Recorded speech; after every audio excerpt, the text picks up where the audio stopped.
Now, who pushed me? Who pushed me is a stronger way of saying who touched me. And that same question was asked in a similar circumstance in a town called Galilee. Jesus had just finished teaching outside of Galilee. He came home to Galilee. He was really loved there. Throngs of people welcomed him back to the area. And so he was surrounded by people. As he went, the crowds pressed in on him, and there was a woman who had been suffering from hemorrhages for 12 years. And though she had spent all she had on physicians, no one had found a cure for her.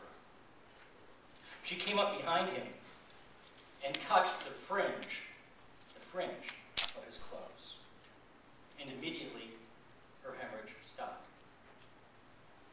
Then Jesus asked, "Who touched me?" When all denied it, Peter said, "Master," he says, "the crowd surround you and press in on you." It's like, come on, get a grip. You know, I mean, there are people everywhere. Just like here, just like the Browns game.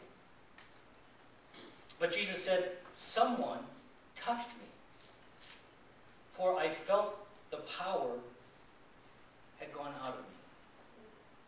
When the woman saw that she could not remain hidden, she came trembling, and falling down before him, she declared in the presence of all the people why she had touched him and how she had been immediately healed. And he said to her, "Daughter, your faith has made you well. Go in peace." Now, this story is often, probably usually shared as an illustration of the power of belief. I share it today as an illustration of the potential for our own awareness of the flow of power within us. That's what this message is all about. It is about paying attention to the flow of power moving through you. To be consciously aware of it. What it tells you, how it informs you. Because it does. Simply and purely and unfailingly, it informs each of us when we pay attention. For most of my life, I thought I was an extrovert. I'm not shy.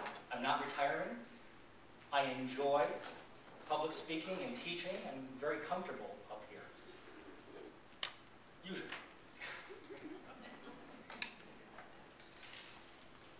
An extrovert draws power from groups of people.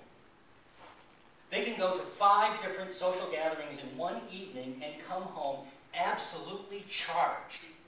They can be up to 2 in the morning emailing and texting their friends and family because they just come home on this high. 5 different social functions, all that energy that they drew in. An introvert's energy decreases when they're amongst large groups of people, even small groups of people.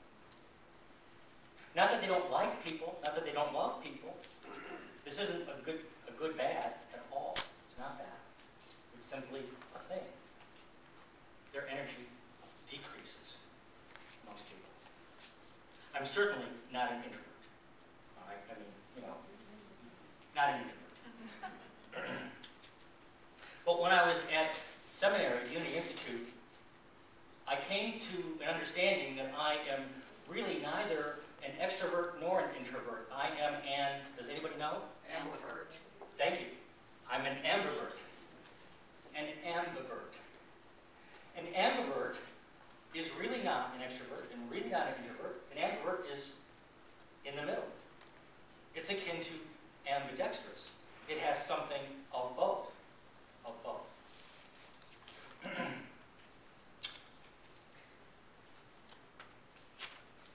While I love, and I do, unequivocally love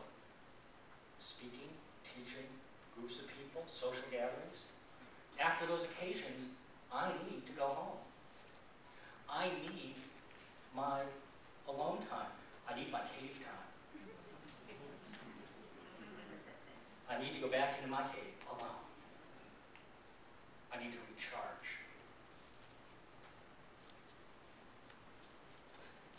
I think Jesus may have been an ambivert.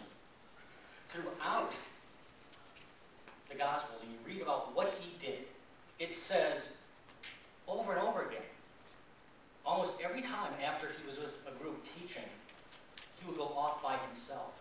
And I suspect he did that not only for prayer and meditation, but to physically recharge as well.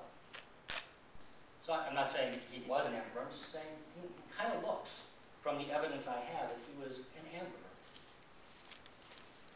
Otherwise, he probably wouldn't stop teaching.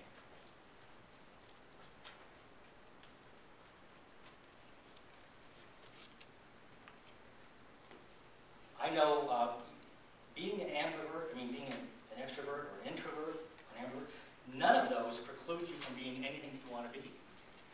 I know a Unity minister who is a confirmed introvert. And he happens to be leading one of the largest Unity congregations in the nation. And he's an introvert. So this isn't good, bad. Like, well, I'm going to try to be this, or I'm going to try to change. It's simply about watching what serves your energy. Simply without judgment. Just notice. Being an ambivert, unless I have a function that I need to be at, and I will be. If I need to be someplace and doing something at 3 or 4 o'clock on Sunday afternoon, I will be there. As fully and presently as I can. But if I don't have to be somewhere, you know where I'm at? On my couch. For an hour to an hour and a half. Down, flat, recharging. I'm kind of in a twilight. I'm not really asleep. I'm in a twilight and I'm recharging.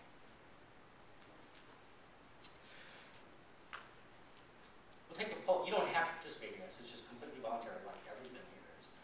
But if you want to, now, who here thinks they're an extrovert? Yeah, see, if you're an extrovert, you're either jumping out of your seat or your hands going like this. You are a true extrovert.